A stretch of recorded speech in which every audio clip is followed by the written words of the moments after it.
தேவனுடைய மகிமை அளவில்லாமல் இருக்கும். அல்லேலூயா. ஆனால் அதுக்கு மாறாக அந்நாட்களிலே நாங்கள் பார்க்கும் பொழுது அந்த மக்களிடத்திலே என்றால் அவர்களுடைய வாழ் நாட்களிலே அவர்கள் சிறு பராயத்தில் இருந்து அவருடைய பாடசாலை நாட்களில் இருந்து ஆலயத்திலேக்குள்ளே வந்த பிறகு அந்த நாட்கள் வரையும் அதை செய்யாதே, இதை பார்க்காதே, அதை தொடாதே, இதை ருசி பார்க்காதே என்று சொல்லிக்கொண்டே இருக்கிறார். தொய்ந்து போவார்கள். ஆண்டவருடைய வார்த்தை சொல்வது, தொய்ந்த எந்த ஆத்துமாவையும் அவர் நிரப்புவாராம். ஆமென். தொய்ந்து போய் பலவிதமான காரியங்களால் சரீரத்தின் உபாதைகள், பலவித கஷ்டங்கள், மனக்கிலேசங்கள், குழப்பங்களில் வருகிற ஆத்துமாக்களை நாம் என்ன செய்ய வேண்டும்? அன்போடு கூட ஆண்டவரோடு ஒப்புரவாக்கிவிட வேண்டும். அதன் பின்பாக அவர்கள் ஒவ்வொருவரும் தனித்தனியாக தங்களுடைய ஆண்டவரை அன்போடு கூட நேசித்து அவர்கள் ஆராதிக்க தொடங்கி விடுவார்கள். நம்முடைய வேலை லேசாயிருக்கு. நாம் நம்முடைய வேலைக்கு முன்பே நிற்கிறோடைய வேலை லேசாயிருக்கு. கர்த்தர் எல்லாவற்றையும் பார்த்து கொள்வார்.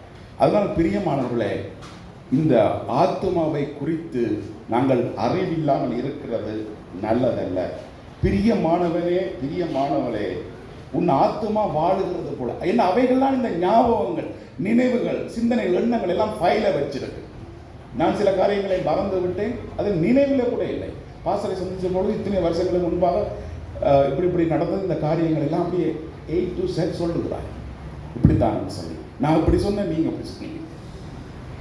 நாங்கள் மறந்தாலும், நம்முடைய சரீரம் மறந்தாலும், நம்முடைய ஆவி மறந்தாலும், நம்முடைய ஆத்துமா மறந்தாலும், என்னோருக்குள் இருக்கிற இந்த காரியங்கள் மறக்கிறதில்லை. அதனாலே நீங்கள் சுகமாக வாழ்ந்திருக்க வேண்டும் என்றுதான் இந்த ஆராதனையும் கூட. இன்னொரு வசனத்தை உங்களுக்காக நான் வாசிக்கட்டுமா, இல்லை நீங்களே வாசிக்கிறீர்களா? ஏசியா தீர்க்கதரிசி புத்தகம் 58வது அதிகாரம்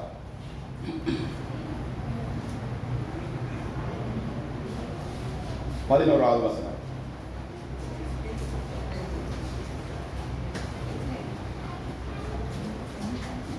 கர்த்தர் நித்தமும் உன்னை நடத்தி மகா வறட்சியான காலங்களில் உன் ஆத்துமாவை திருப்தியாக்கி என் எலும்புகளை நிலமுள்ளதாக்குவார். நீ நீர்ப்பாய்ச்சலான தோட்டத்தை போலவும் வற்றாத நீரூற்றை போலவும் இருப்பாய்.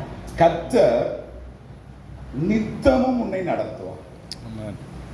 இப்ப நாம் நினைக்கிறோம், நாம் கூப்பிடுற நேரம் அவர் நடத்துவார். ஓகே, நாம் சொல்றத அவர் செய்யவார். அதுல யார் கர்த்தரா இருக்கிறோம்? அநேகருடைய நினைவு எண்ணங்களிலே அவர்கள் கர்த்தராக மாறிவிடுறார்கள். ஆண்டவர் என்ன வேலைக்காரனாக மாறிவிடுகிறார்.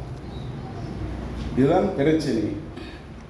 இந்த பிரச்சனை தீர்கிறதுக்கு ஒரே ஒரு வழி, கர்த்தர் என்னை நடத்த வேண்டும். அவர் என்ன எப்படி அவர் நடத்துகிறாரோ அதுக்கு நான் முற்று முழுதுமாய் என் வாழ்க்கையை முற்று முழுதுமாய் அர்ப்பணிக்க வேண்டும். ரைனார்ட் பொங்க என்ற ஒரு பிரபலியமான சுவிசேஷகரை நீங்கள் கேள்விப்பட்டிருப்பீர்கள். அவர் ஜெர்மன் தேசத்தை சேர்ந்தவர். அவரை ஒரு முறை நான் சந்திக்க, பெந்தைகோஸ்தல் ஒரு மாநாட்டிலே சந்திக்க கர்த்தர் கிருபை பாராட்டினார். அவர் எங்களை கடந்து போகும் பொழுது கொஞ்ச நேரம் நின்று எங்களோடு பேசினார்.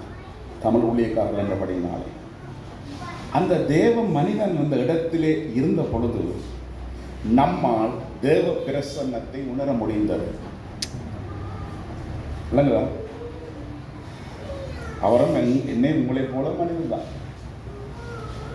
ஆனால் அவருடைய வாழ்க்கை முற்று முழுதுமாய் கர்த்தருக்கு அர்ப்பணிக்கப்பட்ட, ஒப்பு கொடுக்கப்பட்ட வாழ்க்கையாக இருந்தது.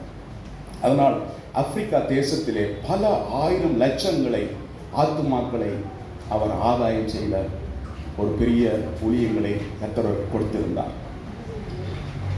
பிரியமானவர்களே, கர்த்தர் நம்மை நடத்த நாம் ஒப்பு கொடுக்குமானால், நம்முடைய வாழ்க்கையை அவருடைய கருத்திலே கொடுப்போமானால், எப்படிப்பட்ட சூழ்நிலை, வாழ்க்கை ஒருபோதும் ஒரு காலமும் ஒரே மாதிரி இருக்காது. காலை எப்படி சூரியன் உதிக்கிறதோ, மாலையிலே எப்படியாக அது மறைந்து இரவு வந்து சந்திரன் வருகிறதோ, சந்திரன் இல்லாத நாட்களும் வெளிச்சம் இல்லாத நாட்களும் இருக்கிறது.